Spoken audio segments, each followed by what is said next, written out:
Hi, my name is Kat Bernardi. I am a vocalist, composer, arranger, bandleader, and music educator from Mississauga, Ontario.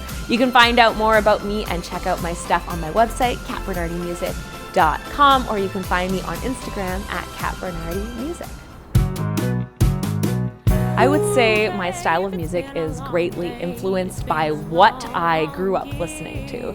So I grew up listening to a lot of classic jazz, but also a lot of classical Italian music and Latin music. So my music sort of takes all three of those, mushes them together. I've got to say I love that classic 90s R&B too, so you'll get a little sprinkling of that there.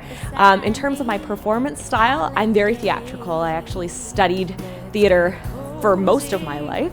And for that reason, I like to bring a lot of drama and theatricality to my performance style. You know what? I would say I prefer to play with people, with other musicians. Performing as a solo artist is wonderful too, but when it comes to live performance, there's nothing like playing with other people. I mean, you can't beat it. It's a very special and unique style of communication. And this word play, I think, is really crucial to being a musician because that's what you're doing, right? You're creating in the moment, and especially me as a jazz musician, like I'm constantly improvising, I'm constantly making stuff up on the spot. And I'm doing that with other people. So I really love collaborating with others. That's something that I've actually missed a lot throughout the pandemic. Playing gigs at hotels and restaurants and everything. That was a wonderful opportunity just to meet with other people and to share a special connection. So I definitely prefer to play with others for sure. Some performers that I really love that I think about, I love Natalie Cole, love Ella Fitzgerald, Esperanza Spalding, Holly Cole, Nora Jones, so many classic, amazing women, both contemporary and from the past, that I really look up to and think about them when I perform.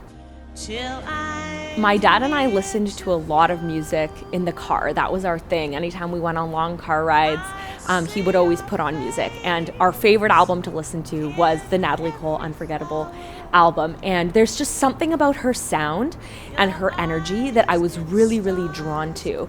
And I think if there's any vocalist that I look up to and try to emulate the most, it's definitely her. There's something about her that's very modern, but also just classic. You can't deny her sound, and I feel like it'll live on forever and it'll always be relevant.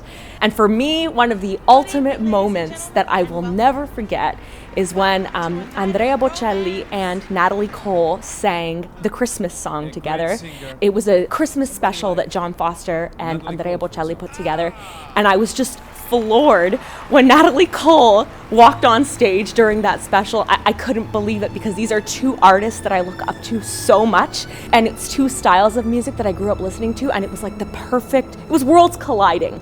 When I think about what I like to emulate and the way that I like to make people feel, I think about that song. To me, it's very personal because it, like I said, it's two worlds colliding and the two styles of music I grew up with coming together.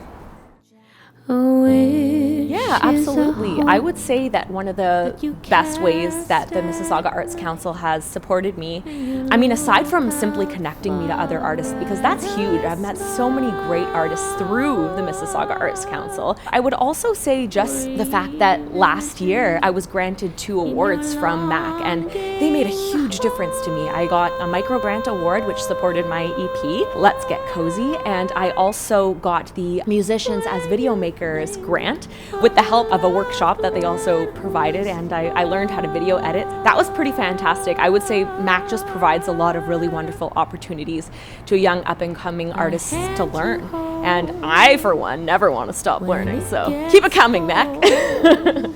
A face to kiss. Well, the process was this. When the microgrant opportunity came out, I said, okay, this could work. If I get this grant, I could do it. And lo and behold, I did get the grant, and I had to figure out this process because typically I would have gone to a studio, but in this case, I decided to make a makeshift recording studio out of my condo.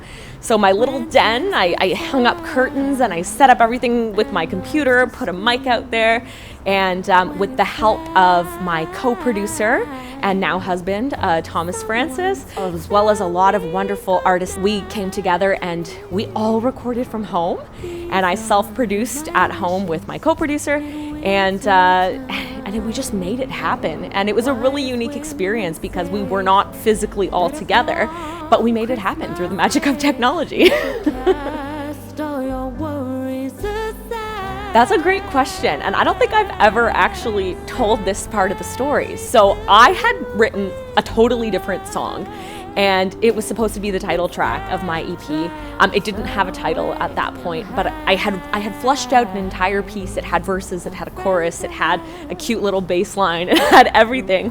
But I didn't love it. I just didn't love it. And I was cuddled up with a blanket one day, and this phrase just popped into my mind: let's get cozy.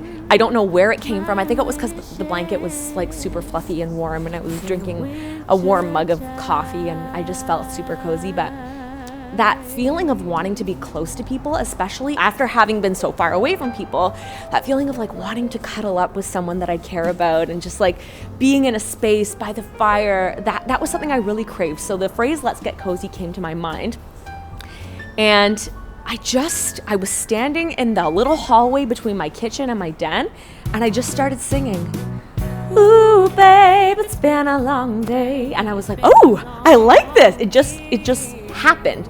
I don't know where it came from. And from there, I rushed over to my keyboard and I started playing, and I actually wrote the whole song in less than 30 minutes.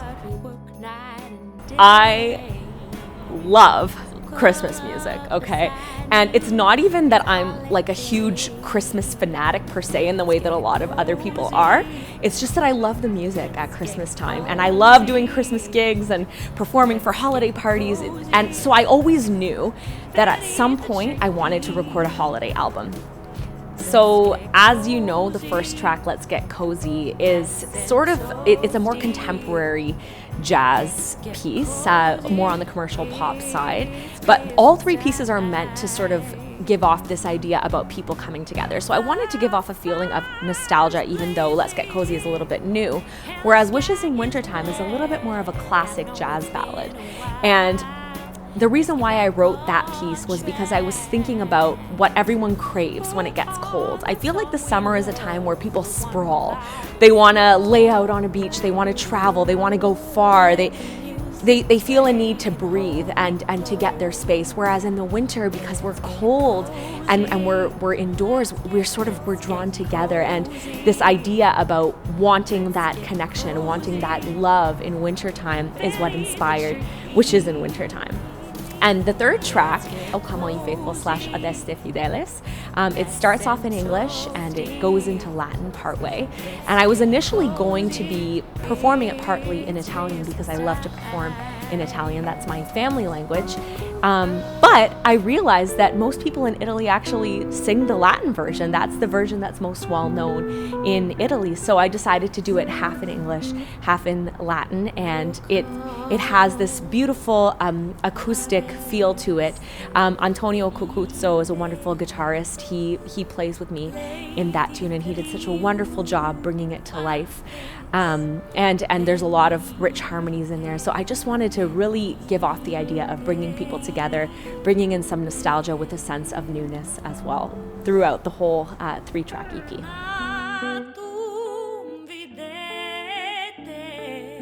I would say don't get discouraged. I remember in high school, there were a couple of times that, I auditioned for things, I didn't get the role I wanted, I didn't get into the show that I wanted, and I let it get me down, and I internalized it. And I would say, you know what?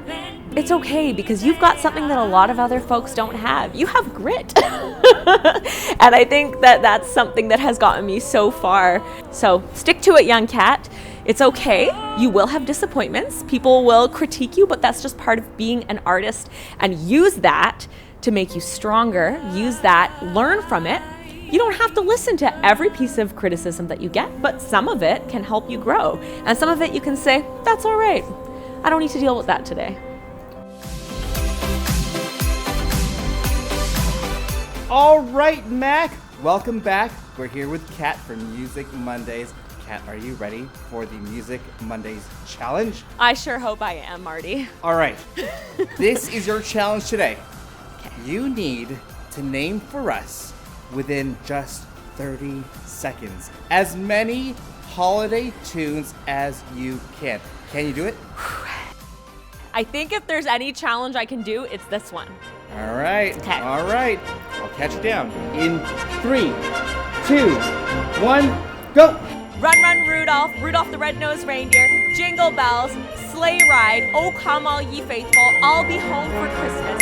The Christmas song, Christmas time is here, oh Christmas tree, let's get cozy.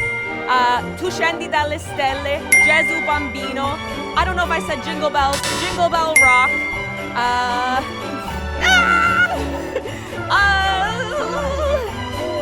Rocking around the Christmas tree. 2, 1.